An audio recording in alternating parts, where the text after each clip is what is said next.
Iowa State traveling to Iowa. Iowa is a 3.5-point favorite, over under 40.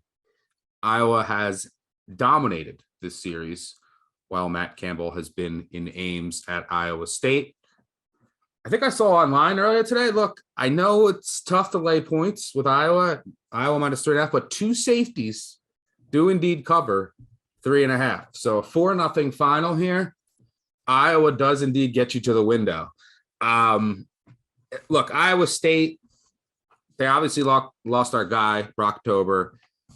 Deckers, their backup, he has some experience filling in. He looked pretty good. He has a rocket arm last week, but FCS, they're playing in FCS school. Big step up in competition.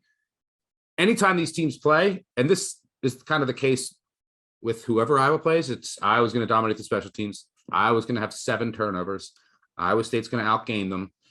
Iowa State's going to win the box score from an offensive standpoint, but Iowa's going to win. Are we getting Iowa cheap here at home after everyone saw them just win 7-3? And that 7 included 0 touchdowns last week against an FCS school. Are we getting them cheap at home? What are your thoughts here? Well, I keep hearing like Iowa and offensive coordinator Brian Ferentz, kept a lot of the playbook off the game against South Dakota State because they didn't want to have anything out there for Iowa State. I think that's bogus. I mean, they scored 38 against Miami of Ohio back in 2019. The offense is just flat out heading in the wrong direction. Spencer Petras is being booed off the field. I mean, Iowa is so far past dumpster fire status on offense.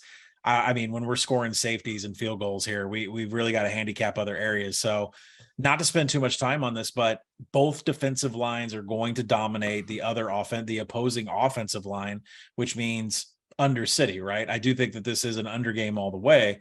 But you don't know just how good Hunter Deckers is after he just tore up Southeast Missouri State from Rolla.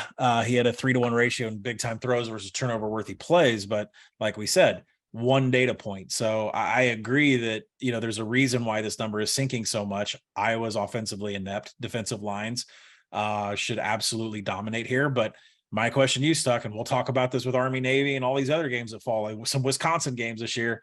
What number are we buying the over at? Because the next keys are 38 and 37. The next numbers are 30. Are you buying at 38 or 37 on the over? That's what I got to ask. 36.5. Okay. All right. So for me, I'm not going to play. I'm not going to play Iowa. All the sharp money. You bet the San Diego State under last week, and now you cannot wait to redeem yourself with an Iowa over. I would love to play the over here just for fun. I'm going to be for fun. There's nothing for watching Ferentz punt on 4th and 1 from the 28 for like a net of 27 yards, and then hoping for a safety to get you 2 points. That's your definition of fun. It's going to be 1 p.m. local time in Vegas. What else am I going to do? I mean, I betting the over on Iowa State sounds like a lot of fun to me, but no.